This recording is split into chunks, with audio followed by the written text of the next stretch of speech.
नमस्कार। मैं अखिलेश अखिल। आज हम चर्चा करेंगे नोटबंदी के बारे में। 8 नवंबर 2016 की रात को देश में नोटबंदी लागू की गई थी। प्रधानमंत्री मोदी ने इसे लागू करते हुए ये कहा था कि देश से भ्रष्टाचार खत्म हो जाएगा, काला धन की वापसी होगी और जितने काला धन देश में फंसे हुए हैं उसको निकाला जाएगा। इसके बाद उन्होंने ये भी कही थी कि आतंकवाद का खात्मा होगा इससे, क्योंकि आतंकवादी जिस तरह से पैसे का लेन देन, काले धन के जरिए जो लेन देन अपना आतंक फैलाने के लिए करते हैं, उसकी जड़ों को काट दिया जाएगा। और बाद में उन्होंने एक बात और कही थी कि देश को कैशलेस इकोनॉमी बनाने की बात की जा रही है। लेकिन मौजूदा दौर में जो भी चीजें हुई और आज जो भी चीजें हो रही है, उसके बाद एक सवाल खड़ा हो रहा है कि क्या नोटबंदी से देश को कोई लाभ हुआ? क्या प्रधानमंत्री ने जो ऐलान किया था कि इकोनॉमी कैशलेस हो जाएगी, आतंकवाद रुक जाएगा, काला धन खत्म हो जाएगा या काला धन की वापसी आ जाएगी, और इस तरह से तमाम तरह की बातें उस समय और कही गई थी। लेकिन अब जब 5 साल पूरे हो रहे हैं, 8 नवंबर 2021 को नोटबंदी के 5 साल पूरे हो जाएंगे, तो ऐसे में सवाल उठता है, क्या काला धन वापस आया? क्या इकोनॉमी में कोई ग्रोथ हो पाया? क्या जो है आतंकवाद पर कोई रुकावट आई? और सबसे बड़ी चीज, क्या हमारी इकोनॉमी जो है क्या कैशलेस हो गई? इन तमाम बातों को लेकर जो आंकड़े अभी आ रहे हैं, वो बहुत ही समझिए कि चर्चित आंकड़े हैं और चौंकाने वाले भी हैं। इसमें सबसे बड़ी बात यह है कि जिस आतंकवाद को खात्मे की बात कही जा रही थी, वो आतंकवाद आज भी देश में जारी है। जिस कैशलेस इकोनॉमी की बात की जा रही थी, आज भी कैश के बिना इस देश में कुछ भी काम नहीं हो रहा है। नकदी भगवान है और नकदी के जरिए ही सारी चीज़ें की जा रही है। नकदी के जरिए ही बाजार से सामान खरीदे जा रहे हैं। और सबसे बड़ी चीज़ कि उस समय नोटबंदी के बाद जो इकोनॉमी में गिरावट आई, जो देश में हाहाकार मचा, न जाने कितने लोगों की मौत हो गई, और उन तमाम बातों के बाद विपक्ष की तरफ से बहुत सारी बातें सरकार पर कही जाती रही, लेकिन सरकार कुछ भी मानने को तैयार नहीं थी। और सरकार बार बार ये कहती रही कि नहीं, नोटबंदी का असर देश पर पड़ेगा और नोटबंदी का लाभ देश को होगा। लेकिन एक जो आंकड़े अभी आरबीआई की तरफ से आए हैं, बहुत ही चौंकाने वाले हैं। ये आंकड़े ये है कि 2016 में जब नोटबंदी को देश में लागू की गई, 8 नवंबर 2016 को, उस समय हमारे देश में, हमारी इकोनॉमी में करीब 17,97,000 करोड़ रुपए चलन में था। ये 17,97,000 करोड़ का करेंसी जो है हमारी इकोनॉमी में सर्कुलेट कर रहा था। और उसके बाद जो है अचानक 2000 नोटबंदी के बाद उसमें अचानक गिरावट भी आई। और सबसे बड़ी चीज क्या है कि इधर पिछले 2 साल से ये देखा जा रहा है कि उसी जो नोट की जो कमी की गई थी, जो सर्कुलेशन में नोट कम किए गए थे नोटबंदी के बाद, अचानक अब उसमें बढ़ोतरी हो गई है। बढ़ोतरी इतनी ज़्यादा हुई है कि 2016 की तुलना में जो है करीब 57% ज़्यादा नकदी जो है हमारी इकोनॉमी में बढ़ गई है। और ये जो है करीब करीब 10,33,000 करोड़ की ज़्यादा जो है रकम, जो है करेंसी, जो है अभी हमारी इकोनॉमी में है। तो इसको ये कह सकते हैं कि 2016 में जो हमारे देश में जो करेंसी 17,97,000 करोड़ रुपए चलन में थे, अब बढ़कर 28,33,000 करोड़ रुपए हो गए हैं।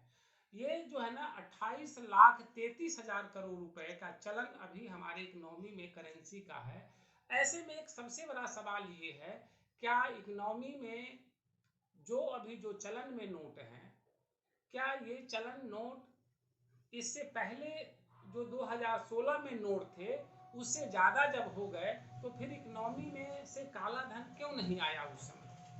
फिर जो है इकोनॉमी हमारा बूस्टअप क्यों नहीं किया? फिर हमारी बेरोजगारी दूर क्यों नहीं हुई? हमारी अर्थव्यवस्था मजबूत क्यों नहीं हुई?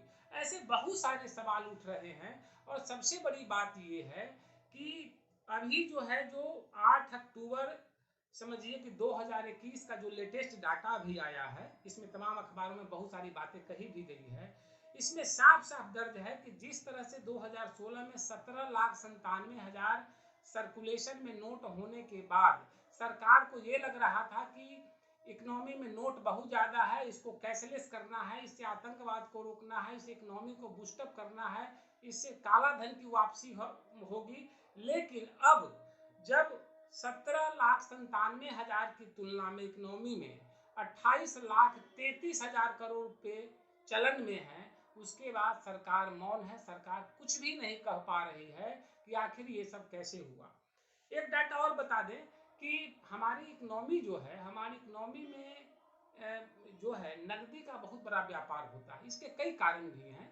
सबसे बड़ी बात ये है कि हमारे देश में अभी भी करीब 15 से 17 करोड़ ऐसे लोग हैं जिनका बैंक में अकाउंट नहीं है।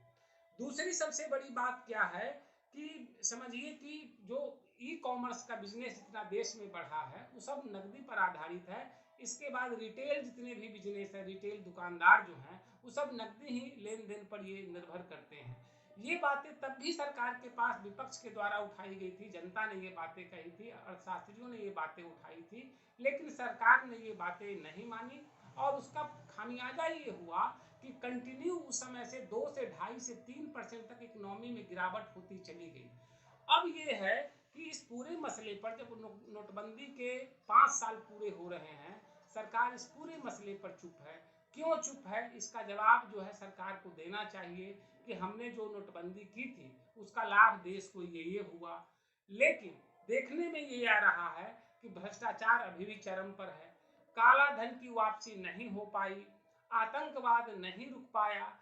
ऐसे में नोटबंदी को तो यही कहा जा सकता है कि यह एक तुगलकी फरमान से ज्यादा कुछ नहीं था। और सबसे बड़ी चीज है कि प्रधानमंत्री मोदी और उनके कैबिनेट के लोग और बीजेपी से जुड़े नेता जिस तरह से नोटबंदी को लेकर प्रचारित प्रसारित कर रहे थे, उससे साफ लगता है कि यह जो है एक तरह से देश के साथ देश को छला जा रहा था।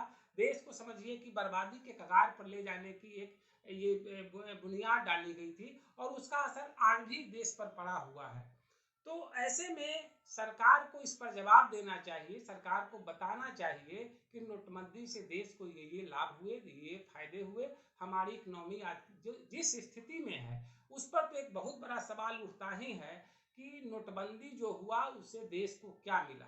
ऐसे में साफ तरह से कहा जा सकता है कि जिस तरह से रिकॉर्ड स्तर पर करेंसी नोट फिर इकोनॉमी में सर्कुलेट होने लगे हैं, और जिस तरह से महंगाई, भ्रष्टाचार, काला धन, आतंकवाद यथावत है, ऐसे में नोटबंदी समझिए पूरी तरह से फेल रहा। और ये सरकार की यही योजना थी, या सरकार की जो तुगलकी फरमान थी, इसको हंसने के अलावा से ज़्यादा कुछ नहीं कहा जा सकता। क्योंकि देश के साथ जो भी किया गया, देश में इस नोटबंदी का जो भी हश्र देश के साथ हुआ, लोगों के साथ जो हश्र हुआ, उसका तो कोई समझिए कि पूर्ति नहीं की जा सकती। लेकिन सबसे बड़ी चीज़ है कि एक लोकतांत्रिक देश में जिस तरह से एक तुगलकी फरमान के तहत नोटबंदी को लागू किया गया था, इसकी गाथा जो है समझिए काला अध्याय से ज़्यादा, इससे ज़्यादा कुछ नहीं था। नोटबंदी का यह सच जो है आने वाली पीढ़ी को भी भरमाती रहेगी और लुभाती भी रहेगी, और इस सरकार को भी